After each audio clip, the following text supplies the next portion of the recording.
I have been making stickers for my online shop for about a year now, and in that time, I've created over 100 different sticker designs. Hi, I'm Jen, a digital artist and small shop owner, and today we're making stickers. I've been asked a few times now about how I make stickers, so today I will be walking you through my process from beginning to end.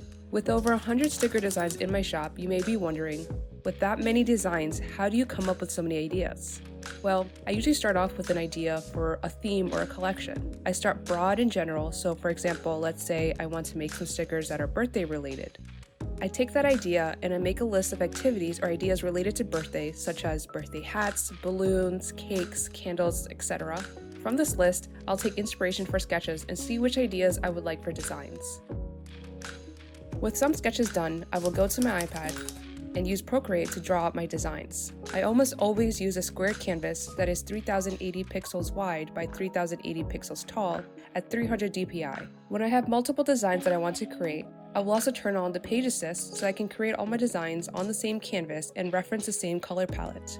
And the last thing I'll do before I start is turn off the background. Now, with all the settings done, I can work on completing the designs. This is when I do all the line work and coloring. If the design has text, sometimes I will also use Canva for this because it's easier to manipulate the text for me there. Once I'm done and happy with the design, I will draw the sticker outline. There are multiple ways of doing this, but my preferred method is to draw it out by hand. Once the sticker is done and it has an outline, I will then airdrop it to my MacBook as a PNG so the background will stay transparent. Once my design files have been transferred, I'll open the Cricut design space and open a new canvas by clicking the three lines in the top left corner and clicking on Canvas. A brand new canvas should appear, and the first thing I always do is create a square shape and change the dimensions to 6.75 by 9.25. This square will act as a workable area guide since the Cricut will not accept anything that's outside these dimensions. Now we can import our designs by clicking Upload. A new screen will appear, and here I'll click Upload Image. You can either drag and drop or browse for your files, but I will drag and drop since my designs are here in my Downloads file. Here, I will select Complex because I feel that this option helps retain the quality of the design. Now we can click Continue. Here's where you can remove the background if you have one, but since we turned off the background in Procreate and uploaded a PNG with a transparent background, we don't have to do anything and can just click Apply and Continue. On this page, we will select Print then Cut since we want the designs to be printed and cut. Finally, click Upload. I'll repeat this process with all my designs, and once they're all uploaded, I can select them all and add them to my canvas at the same time. The designs usually show up very large, so I'll make sure all are selected and size them down at the same time to make them more workable. Now here's where I'll do a little puzzle and arrange the designs in a way to try to maximize the space. I try to fit as many designs as possible onto each sheet, so I'll keep moving designs until I'm happy with it. This looks good to me, so now we want to first delete the square because we don't want that to be printed or cut, and then select all the designs and click Attach. This will keep the layout that you have and not rearrange the designs when it comes to printing. We can now click on Make It up here in the top right corner and we'll get a little preview of what everything will look like. Nothing should change, so we can just click Continue. And now we come to the Print and Cut settings screen. The first thing we're going to do is click Send to Printer. On this pop-up, I will turn off Add Bleed because it's usually a hit or miss for me with this setting. And I'll turn on Use System Dialog because I want to pick the printer settings and not use the default ones. We can now click Print. The Cricut design space will then want to play a little game of hide and seek, so you'll have to minimize the window to find your system's dialog window to adjust the printer settings. If this is your first time printing art, this part is probably going to be the most annoying, or at least it was for me, so hopefully I can be as helpful as possible to ease this step for you. I have the Epson EcoTank 2850 and I use online label sticker paper.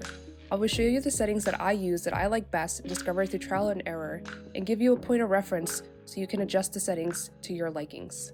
Under printer options, I start with print settings and change the media type to premium photo paper glossy, and change the print quality to best quality.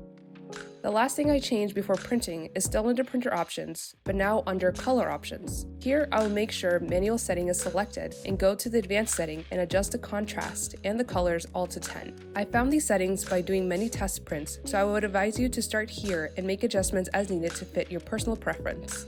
On the Epson, whenever I load paper, I am prompted to select the paper size, which will be letter, and paper type, which will be premium matte. You may be asking why choose glossy paper as the media type on my computer if I'm using matte paper.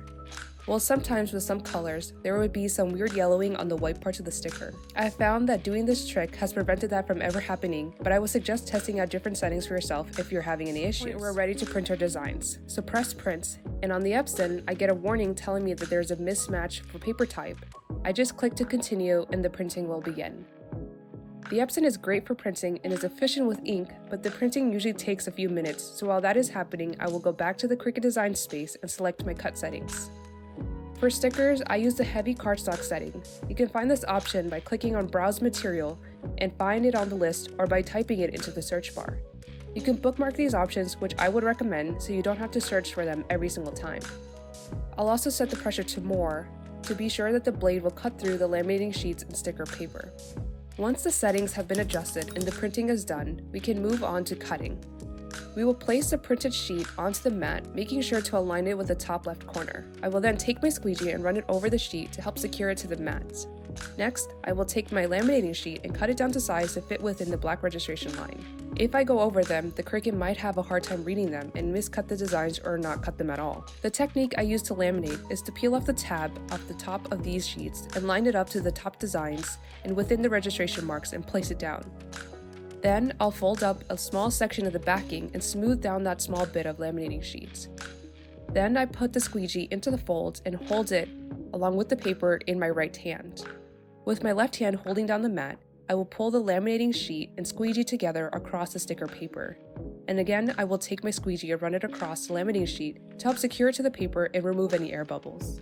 Okay, so we're almost done, and we can finally load the mat into the Cricut. I make sure that the mat is properly fed into the machine and press go. Usually a full page of stickers takes about a minute or so to cut, and once the cutting is complete, I can unload the mat and remove the excess sticker paper from around the designs first. Then I'll remove the individual stickers by curving the mat so that stickers pop off more easily without them curling. At this point, I will inspect the stickers and look for any miscuts since the Cricut isn't a perfect machine.